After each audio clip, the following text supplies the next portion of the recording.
saçın ağardı qüssədən, xəbərin yoxdur. Sən gedən yollar gözümə zəhərli yoxdur.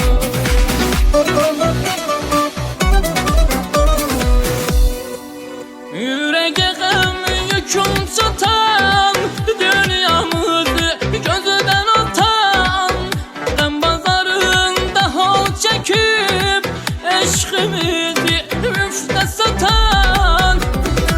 Məndən yola gələmədim, eşq aynasın siləmədim, səni başa tac eylədim, sən qədrimi biləmə.